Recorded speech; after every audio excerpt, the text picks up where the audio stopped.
안녕하세요. 부자토끼입니다. 20대에 홀로서기 투자를 하고 있고 아무도 사지 않았던 물건을 줍줍해서 2천만 원이라는 돈으로 1,700만 원 수익을 냈던 제 빌라 물건에 대해서 말씀드리려고 합니다. 요건 2편이기 때문에 1편을 보지 않으신 분들께서는 1편을 먼저 보고 오신 뒤에 시청하시면 이해가 빠르실 겁니다. 바로 가시죠. 1편에서는 물건을 매수하고 물건을 어떻게 꾸밀지에 대해서 얘기를 했다면 셀프 청소, 매도까지의 내용을 2편에 담았습니다. 셀프 청소는요, 2명이서 했어요. 제 친구랑 같이 했고요. 10시간 정도 걸린 것 같습니다. 너무너무 힘들었고, 이상하게 집을 이렇게 치우는데, 요거 아시죠? 이렇게 샌드백 치는 거, 그 헬스장에 있는 거. 그런 게 집에 있었고요. 칼이 주방용 칼 아니고 긴 칼 있잖아요. 알라딘에 나올 것 같은 그런 칼? 그런 칼이 막 한 두세 개가 있어요, 집에. 그래서 좀 무서웠던 것 같아요. 이 전 소유자분은 어떤 일을 하시던 분일까라는 생각도 하면서, 뭐지? 왜 이런 게 집에 있을까? 이런 생각을 하기도 했던 그런 물건이었고, 두 번째 이제 부동산 매물을 제가 등록을 했는데 근처 부동산에 내놓기도 했고요. 피터팬의 좋은 방 구하기 카페와 어플이 있어요. 거기에 매물을 등록을 하면 제가 직접 찍은 사진을 첨부를 해서 올렸을 때 네이버 부동산에 노출이 됩니다.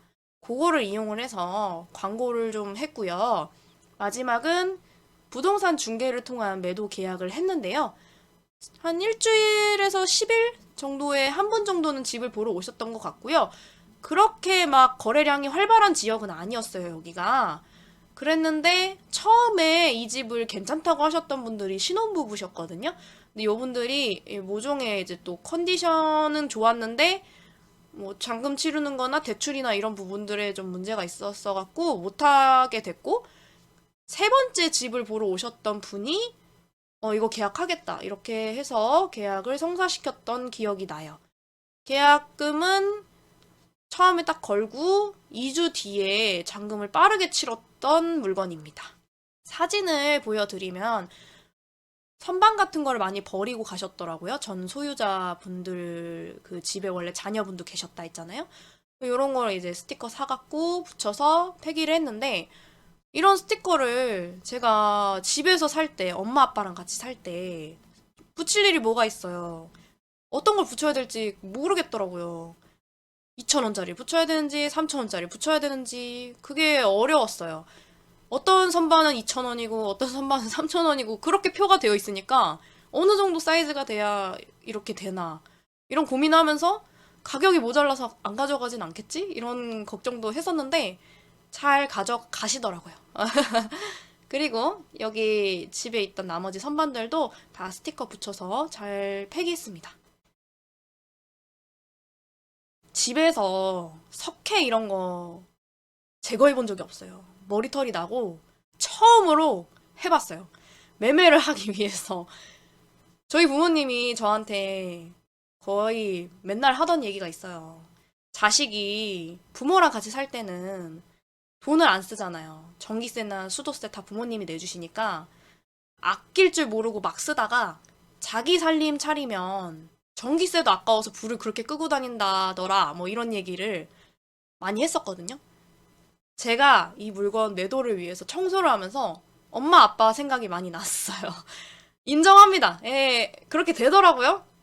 역시 본인이 직접 해갖고 나서서 하고 이렇게 해야만 하는 걸 해봐야 부모님 마음을 이해하고 뭐 이 사이트가 인사이트가 넓어진다. 맞는 것 같아요. 도배는 방 3개만 진행을 했고요. 장판은 집에 가서 처음 봤을 때 상태가 좋았어요. 뭐 까지거나 크랙이 있거나 그러진 않았거든요. 장판은 그대로 썼고요. 벽지는 가구가 있던 부분이 누래져 있더라고요. 벽면 쪽이. 그리고 천장 쪽은 그 석고 색깔이 좀 물들었다고 해야 되나요? 원래 도배한 지 오래되면 그렇게 된다고 전문가분이 말씀을 해주시더라고요.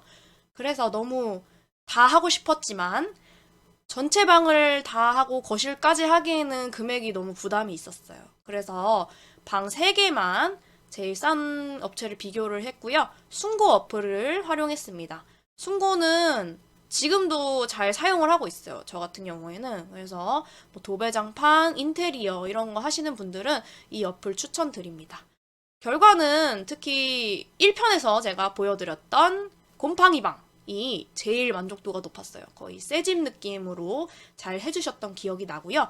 요 사진은 보시면 붙인 지 얼마 안 됐을 때 찍은 거예요. 그 전문가분이 붙이고 수고하셨습니다 하고 나갔을 때 바로 찍은 사진이기 때문에 좀 이렇게 울어 있어요. 이런 부분들이. 걱정을 했어요. 도배장판 뭐 해봤어요. 알죠, 제가. 근데 시간이 지나면서 풀이 마르면서 저게 경계가 사라져요. 그래서 너무 걱정하실 필요는 없으실 것 같고요. 저도 잘 매도했습니다. 문제없이 잘 말라서 나중에는 저런 선이 안 보이더라고요. 집 사진인데요. 다 이제 고쳐갖고 청소했었을 때 매물용 사진이었습니다. 여기 보면은 거실은 그래도 벽지 색깔이 진하기도 했고 상태가 괜찮아서 여기는 건들지 않았어요. 요 밑에 창틀 이런 쪽이나 창문 좀 닦았고요. 요런 콘센트 부분, 요런 부분들 깨끗하게 닦았습니다.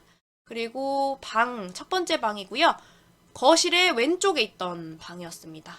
요 방은 곰팡이 방이었어요. 근데 딱 새 방 느낌이죠. 깔끔했고 요거 도배하기 전에 윗집에 누수나 이런 거를 여쭤보기도 했었는데 다행히 결로였어요. 그래서 문제 없었고요. 이렇게 네 도배를 싹 하니까 새집 같은 느낌. 두 번째 방.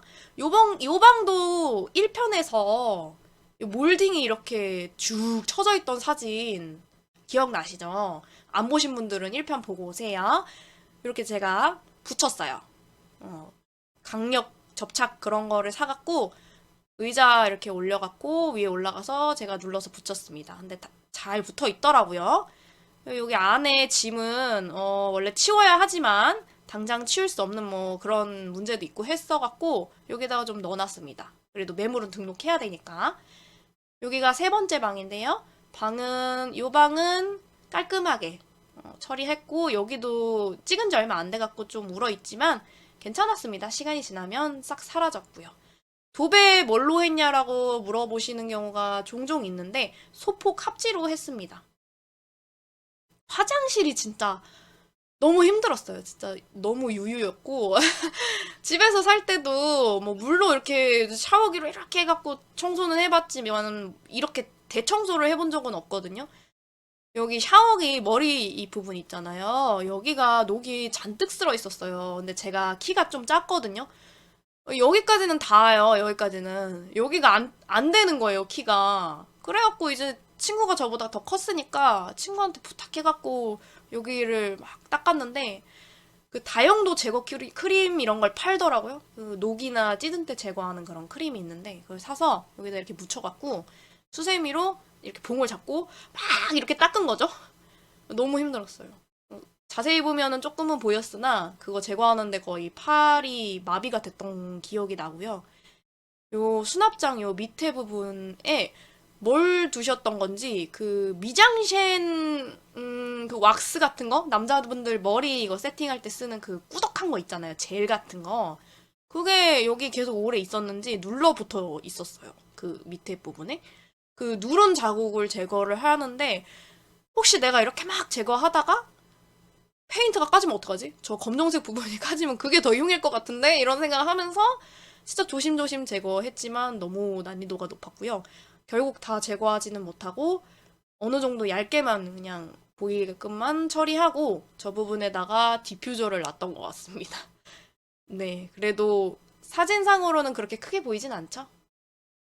여기 나오는 사진은 저의 매매 계약서이자 잔금을 치렀던 제 계좌 돈 입금 내역입니다. 여러분, 물건을 내놓을 때 부동산에다 그냥 등록해놓고 어차피 내가 복비를 낼 거니까 나는 그냥 기다리지 뭐 이런 마인드로 하시면은 집이 빨리 안 팔려요. 그리고 저도 작년 하반기에 집을 팔았고 부동산 시기가 지금 한참 안 좋잖아요. 유튜브만 켜도 뉴스만 봐도 태형건설 부도난다. 그리고 뭐 자금난, 건설 미분양, 사람들이 안 사고 관망한다. 이런 얘기만 잔뜩 있잖아요. 이런 시기일수록 여러분이 더 노력을 하셔야 되고 상대방이 원하는 가격에 맞춰 주셔야 합니다. 저도 이거보다 비싸게 팔 수 있었었는데 그냥 조정했습니다. 빨리 팔고 싶어서. 그래서 시세만큼 받을 수 있을 것이다라는 생각만 해서 타이트하게 수익성을 잡고 들어가시면은 조금 매도하는데 훨씬 생각한 것보다 오래 걸릴 수 있거든요. 그렇기 때문에 여러분 또한 보수적으로 입찰가를 항상 쓰는, 폐차해도 괜찮다 이런 생각으로 하셔야 될 것 같고, 요 물건 매매계약서를 이렇게 써서 여기 이름은 개인정보니까 가렸습니다. 이렇게 계약금 외에 잔금을 받았던 기록입니다. 부동산한테만 내놓지 마시고 피터팬 앱, 필요하다면 다른 다양한 부동산 창구를 통해서 내 물건을 최대한 많은 사람들이 빨리 단기간 안에 볼 수 있도록 하는 게 핵심일 것 같고요. 집에 향기 같은 거 있잖아요. 디퓨저 같은 거, 이런 거 갖다 놓는 것도 좋습니다. 처음에 들어올 때 현관 이미지 중요하고요. 첫인상이니까 그런 것들만 신경 쓰셔갖고 좋은 향, 집이 깨끗한 느낌 이런 걸 주시고 공실 상태로 사진을 찍어서 올리시면 더 좋아하는 것 같아요. 웬만하면 이런 빌라 단타 물건 같은 경우에는 실거주 목적으로 사기 때문이죠. 그런 심리, 매수자 입장에선 어떨까? 이런 생각을 항상 하면서 매물을 준비를 해서 내놓으시면은 더 빨리 잘 팔리실 겁니다. 제가 준비한 내용은 여기까지고요. 앞으로도 이런 독학, 제 경험을 통한 매도, 그리고 물건 추천, 권리 분석, 꿀팁들, 여러분이 공짜로 배울 수 있는 그런 지식들을 준비를 해서 도움이 되는 부자 토끼가 되도록 하겠습니다. 여러분 고생하셨고요. 다음에 뵙겠습니다. 감사합니다.